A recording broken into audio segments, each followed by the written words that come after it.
초록숲 안으로 들어갑니다. 고요합니다. 바라만 봐도 참 좋습니다. 어떤 이에게 숲은 나고 자란 고향입니다. 그런가 하면 숲속에 집을 짓고 살아가는 사람도 있습니다.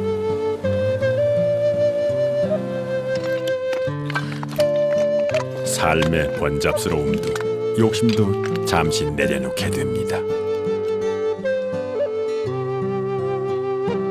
비밀이 가득한 숲에서 새 삶을 얻은 이도 있습니다. 도시를 떠나 숲으로 간 사람들의 이야기, 귀림. 지금 그 숲이 우리를 초대합니다.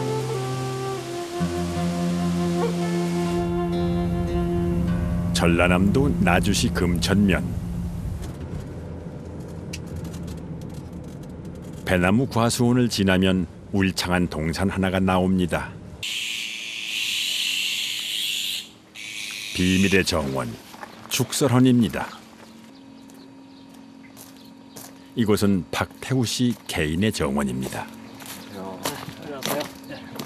네, 반갑습니다. 고생하셨어요. 속세를 떠난 자연인의 모습이 벌써 외모에서부터 풍기는군요.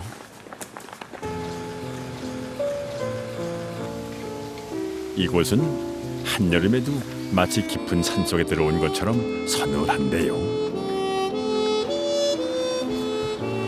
약 4만 제곱미터에 달하는 죽설헌은 어디를 보아도 온통 푸르른 실록이 땅과 하늘을 뒤덮고 있습니다. 숲길의 양옆으로는 켜켜이 쌓인 세월의 담, 오래된 기와장이 운치를 더해줍니다.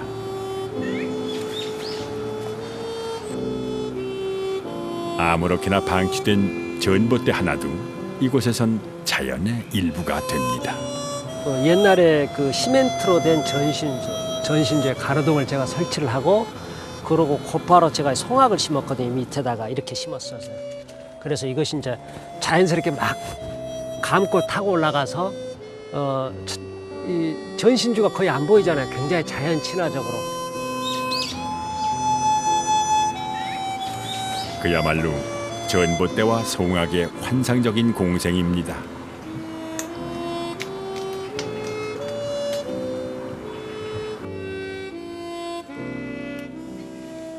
소리 없이 들어와 영영 이곳에 눌러 앉은 것도 있습니다.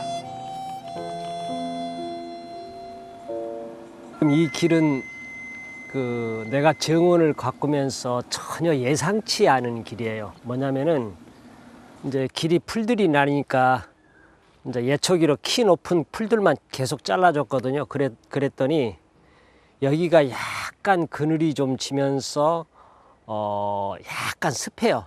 그러니까 어느 날 몇 년 전부터서 이 질경이들이 하나 둘씩 퍼지더니 지기들이 쫙 깔려 가는 거예요. 하얀 솜털처럼 연약하지만 거침없이 피어나는 강한 생명력.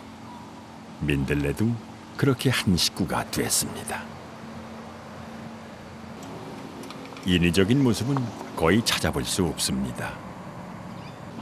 자연이 원하는 대로. 죽설헌은 바로 그런 곳입니다. 사실 우리나라의 한국 정원이 거의 찾아보기 쉽지 않아요. 우리 한국은 뭐냐면은 자연을 축소하거나 정복하는 것이 아니라 그대로 자연을 그대로 받아들이는 겁니다. 그래서 하다못해 그 나무 하나라도 일체 손 하나 되지 않는 것이 우리네 정서입니다. 매화가 만발하는 봄을 지나면 꽃세상이 펼쳐집니다. 6월까지는 노란 꽃창포가, 한여름에는 보랏빛 맹문동이, 가을엔 열정적인 꽃무릇이 내내 보는 즐거움을 안겨주죠. 그리고 겨울이 되면 눈 덮인 숲이 그림 같은 풍경을 만들어냅니다. 그런데 더욱 놀라운 건 이 모든 것들을 박태우 씨 혼자 만들었다는 점입니다. 불과 40년 전만 해도 자갈 섞인 황토밭이었지만 구석구석 그의 손길이 다 지금의 아름다운 죽설원이 완성됐습니다.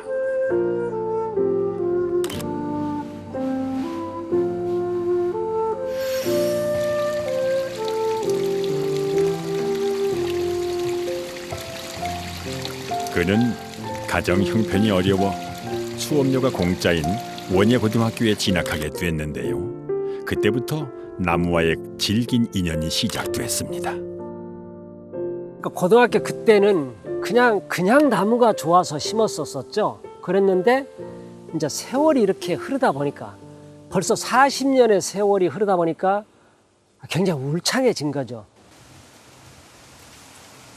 농촌 지도사로 안정적인 공무원 생활을 하던 어느 날 그는 42살에 사표를 던지고 본격적인 귀림 생활을 시작했습니다. 공무원 생활로 근검 절약하며 모은 돈은 고스란히 숲으로 들어갔는데요.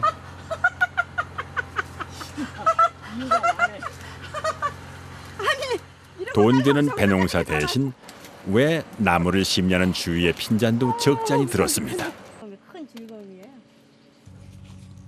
당시 아내의 심정이 궁금합니다. 반대를 안 했죠. 반대를 할 수도 없었고 이제 그때만 해도 자기가 굉장히 의지가 강하더라고요. 그래서 그냥 하고 싶은 대로 해라 그랬어요. 근데 제가 말린다고 될 일도 아니고 한마디로 결론은 미쳤죠. 나무에 대해 미친 사람이에요. 더 이상 뭐 말이 필요 없어요 진짜. 공들인 탑처럼 누가 시켜서 했다면 이런 중노동이 또 없었을 겁니다.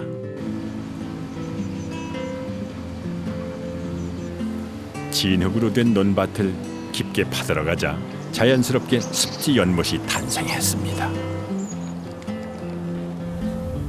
그렇게 만든 습지가 모두 7개에 달합니다. 습지 주변에는 긴 난초잎과 비슷한 노란 꽃창포를 집단으로 심었는데요.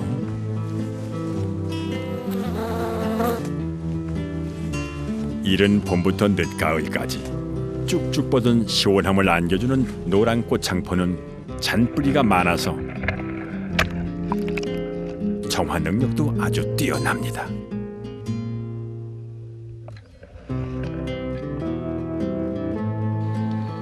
건강한 숲은 다양한 생명을 불러들입니다. 느리게 가는 달팽이에게도 두꺼비에게도 죽설원은 살기 좋은 새집입니다.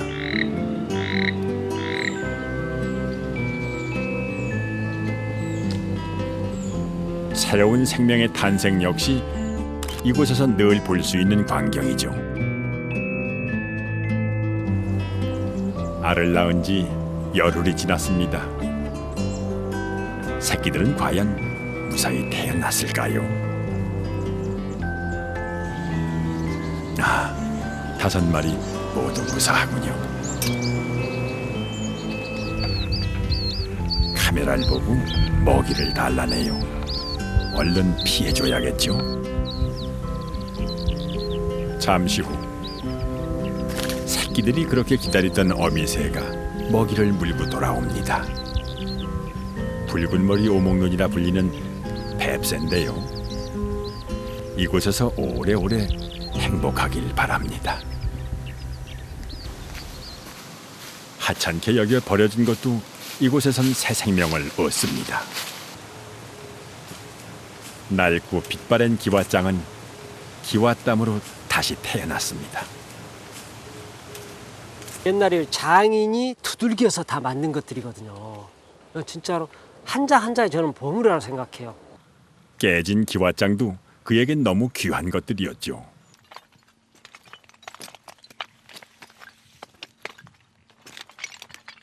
자갈 대신 깔아놓으니 소리가 참 좋습니다.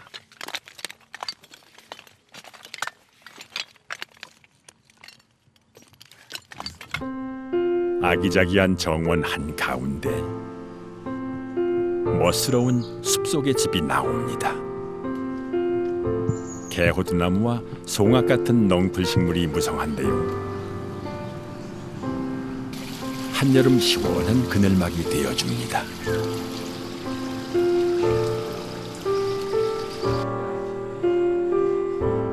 집 주변을 감싸고 있는 푸른 대나무 숲. 이곳이 숲인지 집인지 헷갈릴 정도입니다. 이곳 역시 30년 전 박태우 씨가 손수 설계한 집입니다. 그 당시는 제가 건축사한테 설계비를 주거나 이렇게 할 수 있는 상황이 아니었었죠. 제가 그 당시에 굉장히 어려웠기 때문에 돈이 없는 상태에서 집은 지어야 되겠고, 그러니까 사실 설계도 그래서 돈을 아끼기 위해서 내가 가장 첫 번째는 돈을 아끼기 위해서 내가 설계를 했고, 그리고 두 번째는 내가 사는 집은 직접 내가 설계를 좀 해야 되겠다. 그 당시 단돈 700만 원을 들여 만든 집인데요. 집안에 숲을 들여놓은 듯 대나무의 서늘함이 그대로 방 안에 들어오는 듯합니다. 늘 나무만 생각하다 보니 자연을 그리는 화가의 길을 걷게 되었습니다. 사람들이 어디서 돈이 나와서 이렇게 만들었느냐, 이제 그렇게 생각하실 수가 있는데, 제가 전에 공무원 생활을 했잖아요. 그러니까 여유는 없었지만은 주변에 땅이 나오면은 당연히 은행에 담보 제출하고 지금 사서 왔기 때문에 저도 사실 한 발 비껴나면 부도나죠. 예, 그런 상황입니다. 한 달 생활비는 공무원 연금으로 나오는 150만 원 정도. 그것도 대부분 공과금으로 나가는 것들입니다.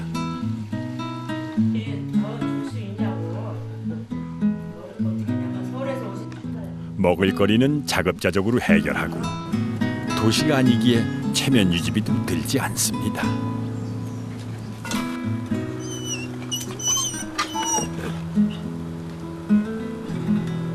숲에 사는 불편함은 없어요. 예. 숲에 사는 예. 즐거움은 즐거움은 뭐 시시때때로 변하고 매 순간마다 이렇게 들려오는 소리가 틀려요. 들리는 소리가.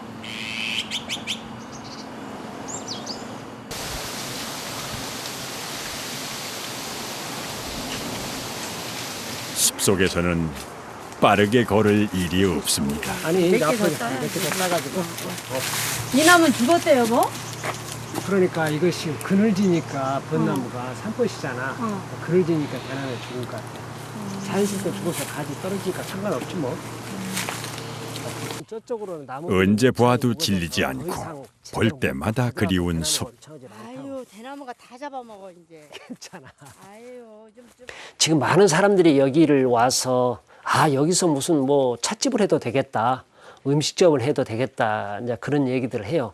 그러는데 저만큼은 세상을 좀 거꾸로 가고 싶어요. 모든 사람들이 다 가는 길을 반대로 나는 가지 않은 길을. 40년 전 나무 한 그루를 심었을 때처럼 그는 그저 이 숲길이 되고 싶습니다.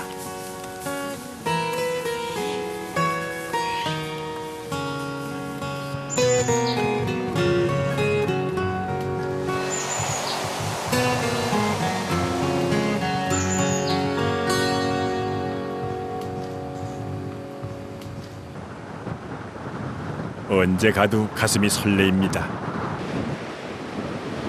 거센 바다와 돌투성이의 거친 삶의 터전, 제주만 품을 수 있는 독특한 숲이 있죠. 사람들은 이걸 곶자왈이라고 부릅니다.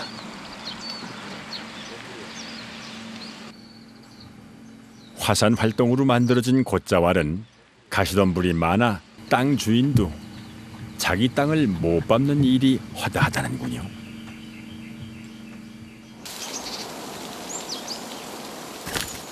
그러나 이곳엔 매일같이 사람들의 발길이 끊이질 않습니다. 바로 이형철 씨 덕분입니다. 이 나무 보세요. 자기를 보호하기 위해서요. 가시가 밑에서부터 쭉 있는데 어디까지 있냐면 주로 사람 손 닿는 데까지만 가시가 있습니다. 그가 불모지와 같은 땅에 눈을 뜬 계기는 좀 특별합니다. 원래 이 땅은요. 옛날에 이제 저희 집사람의 할머니가요. 시집올 때 이거 뜰까 말하고 물렸던 땅이기도 합니다. 근데 제가 9년 전에요. 뇌경색으로 쓰러졌어요. 그래서 왼쪽이 막히다 보니까요. 이제 말도 오느라고 다리도 쫄뚝쫄뚝하고요. 제가 이 취설지를 못해서요. 잘 나가던 금융원 시절 47살 그에게 예고도 없이 뇌경색이 찾아왔습니다. 그러나 몸보다 더 많이 다친 건 마음이었습니다. 세상이 억장이 무너지는 그런 기분이었죠. 이제 다 끝났구나. 나 인생은 끝이구나 하는 생각 때문에 그것 때문에 진짜 절망이 컸습니다. 사람들 앞에 나서는 것도 부끄러워 이 숲 외에는 갈 곳이 없었습니다. 33,000제곱미터의 숲에서 무려 2년간 아무렇게나 널브러진 돌멩이 하나하나를 옮겨 500m가 넘는 산책로를 만들었습니다. 놀랍게도 돌들이 쌓여갈수록 꼼짝 않던 형철 씨의 몸도 조금씩 나아지기 시작했습니다. 물론 여기에는 뭐 피톤치드라 하는 좋은 물질들도 있고 이 새소리나 이런 것들이 너무 좋잖아요. 그래서 제가 급한 거 하나도 없잖아요. 그냥 작업하다가 피곤하면 쉬기도 하고 새소리도 들고 이런 것들이 저한테는 이제 건강을 주었던 것입니다. 숲의 가치는 눈으로도 다 볼 수 없습니다. 그것을 알아본 건 누구보다 형철 씨의 가족이겠죠. 형철 씨의 딸 지영 씨는 서울에서 연구원 생활을 하다가 제주도로 다시 발길을 돌렸습니다. 얘가 방풍이에요. 잎이 이렇게 생겼고요. 저는 처음에 하늘매발톱이라는 식물이 있어요. 그 식물이랑 맨날 헷갈려갖고 다른 거 따와서 엄마한테 혼나기도 했어요. 청출 어람이라고나 할까요? 이젠 아빠보다도 더 숲을 사랑하게 됐습니다. 블루베리는 조금 더 있으면 더 맛있어지긴 하는데 저희가 못 참고 먹고 있어요. 더 까매지면 이 가족은 식사 준비를 위해 마트 대신 곶자왈로 장을 보러 갑니다. 가지도 보이죠? 이곳저곳 널려있는 풀들을 그때그때 따먹는 게 이 집의 행복한 일상이죠.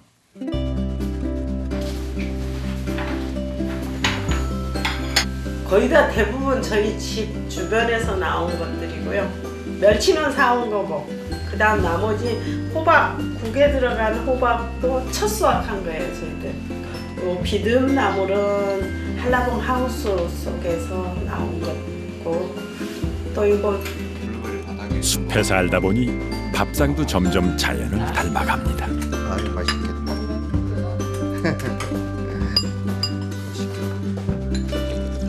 이거 먹어 이거. 이거는 이거는 비듬. 비듬. 수박이 전에는 고기 많이 먹고요. 배도 많이 나오고. 지금도 배 남았어.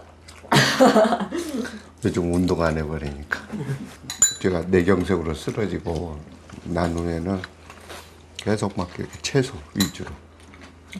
고기 반찬이 없어도 아쉽지 않습니다.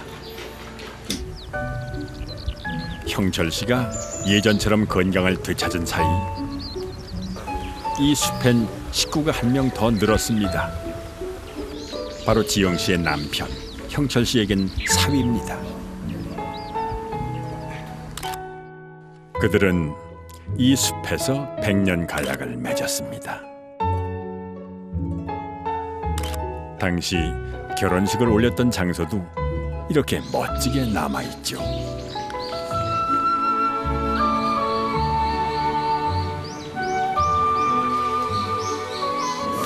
다들 꿈꾸는 결혼식이지 않을까요? 그리고 여기서 낳고 자란 것도 의미가 있지만 이곳에서 남편을 만나기도 했고 숲이 연결해준 인연이기 때문에 숲에서 약속을 해야 된다고 생각이 들었거든요. 사람과 사람을 이어준 인연의 숲, 그리고 아픈 이를 위로했던 치유의 숲. 원시의 태고적 모습을 간직한 곶자왈은 생명의 숲이기도 합니다.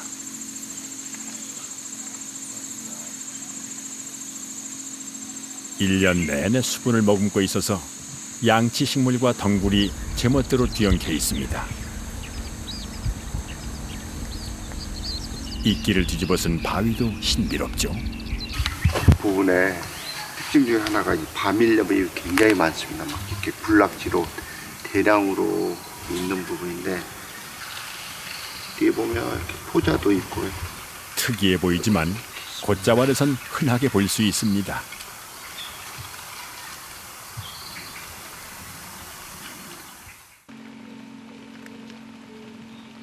이곳 나무들은 뿌리 모양도 곶자왈스럽습니다.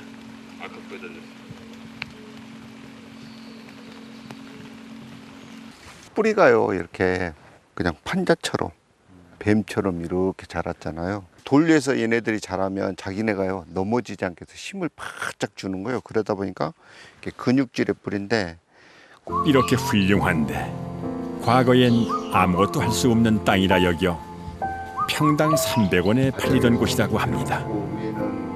용암이 분출하면서 생긴 자연 동굴 속에는 아직도 박쥐가 살고 있습니다.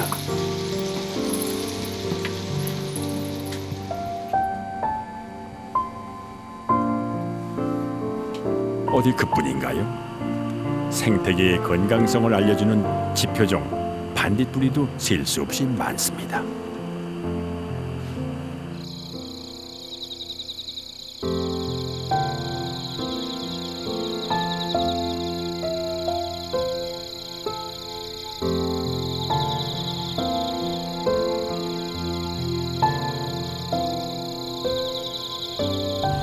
그곳엔 원시의 숲이 살아 숨쉬고 있습니다. 척박한 바위 위에서 오늘도 제 생명의 터전을 마련하며 살아가는 곶자왈 나무와 풀.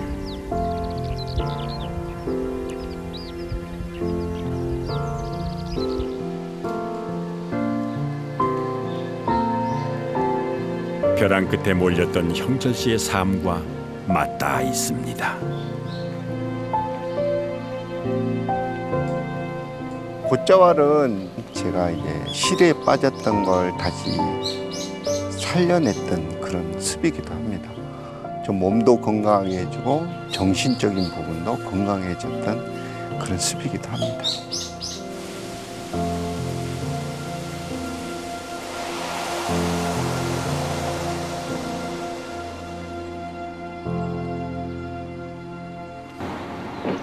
부산광역시 기장군 철마면. 그곳에 9개 봉우리로 이루어진 9산이 있습니다.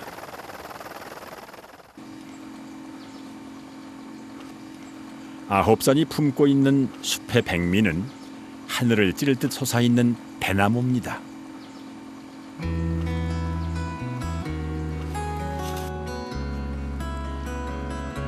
아홉산 숲지기 문백섭 씨.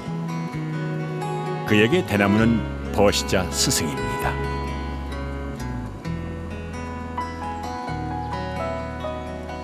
이곳 대나무는 조금 특별한데요. 그 둘레가 자그마치 60cm가 넘을 정도로 대나무 중에서 가장 굵다는 맹종죽입니다.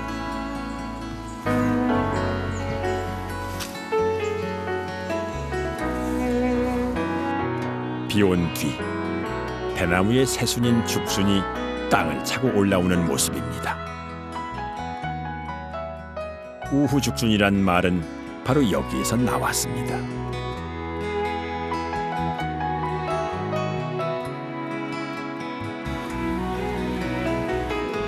대나무의 끈질긴 생명력은 수백 년 된 소나무를 쓰러뜨릴 정도입니다. 뿌리가 대나무들은 저 위에 있는 대나무와 저 밑에 있는 대나무 한 몸입니다.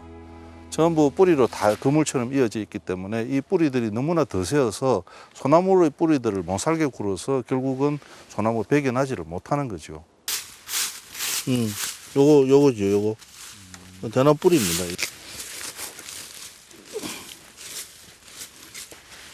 꼼짝도 안 합니다, 이런 거는.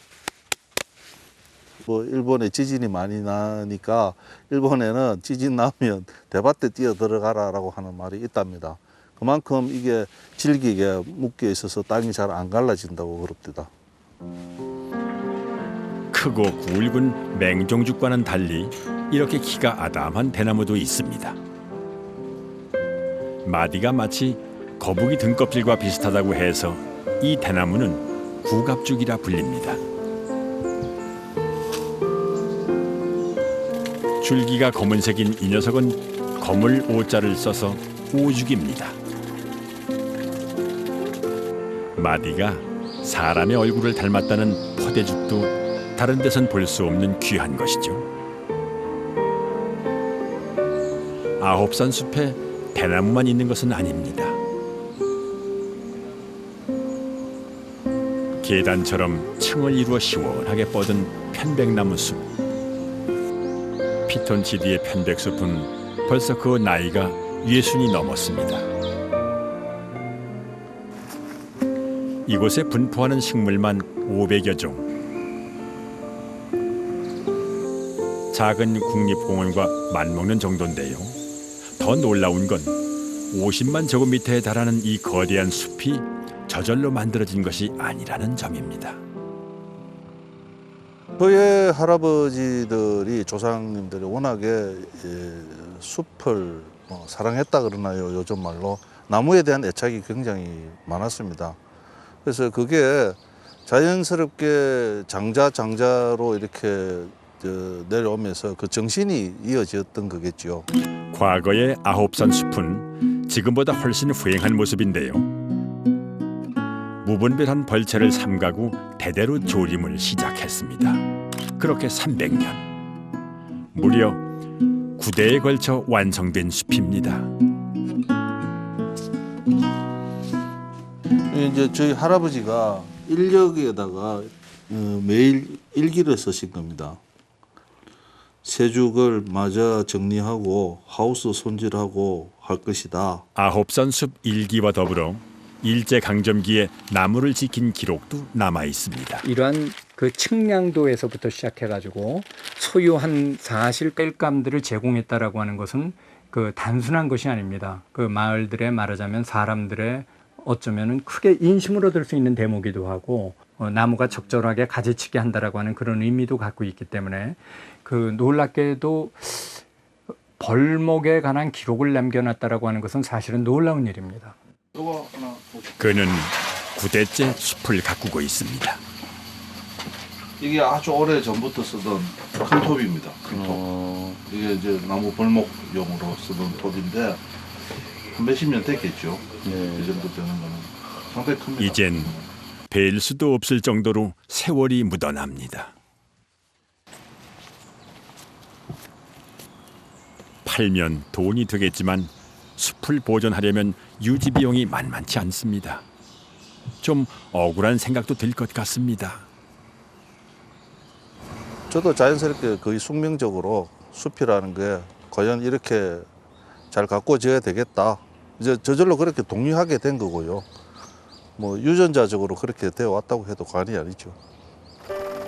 한 가문의 지극정성이 만들어낸 아홉산 숲. 300년 시간을 머금은 짙고 푸른 실록이 하늘을 가릴 정도입니다.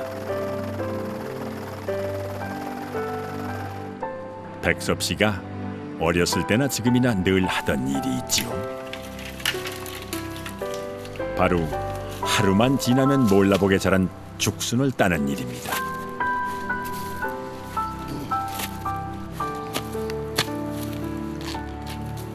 그의 집 반찬에 죽순이 빠지는 날은 거의 없다는군요.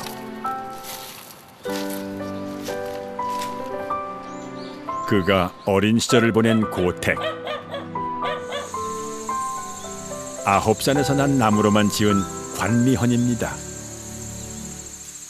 고사리를 본다는 뜻의 관미헌에는 모두가 하찮게 여기는 고사리조차 귀하게 보라는 조상의 뜻이 담겨 있습니다.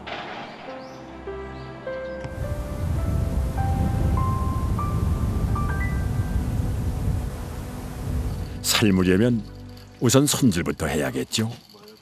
투박한 손으로 죽순의 속살 하나하나를 벗겨냅니다.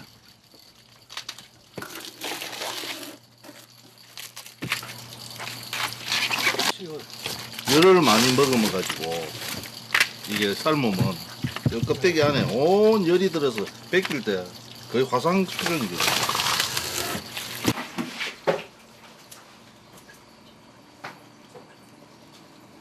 어린 시절에 사용했던 아궁이와 가마솥도 아직 그대로입니다. 아홉산 숲에 있는 한 땔감 걱정은 안 해도 되겠죠.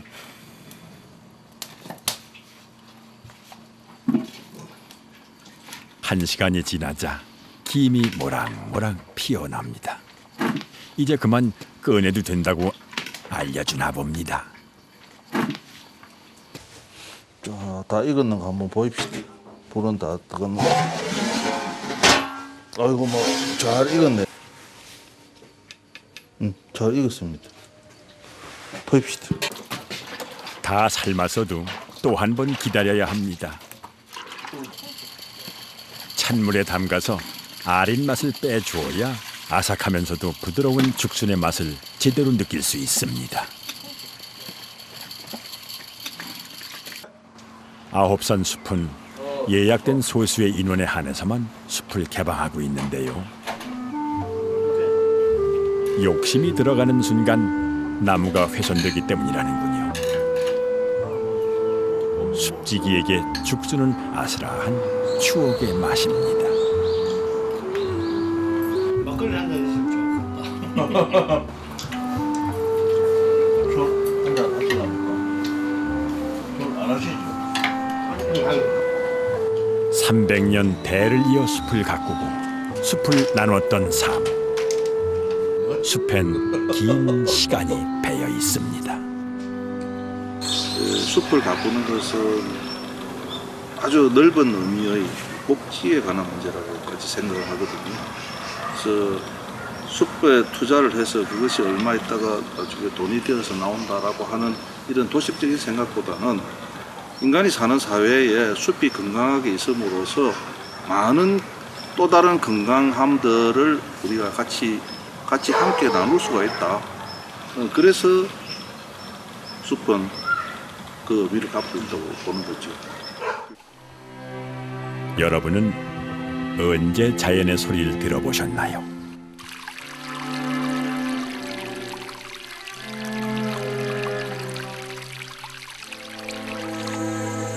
숲은 생명력이 넘칩니다. 마치 숨을 쉬듯 숲이 호흡합니다.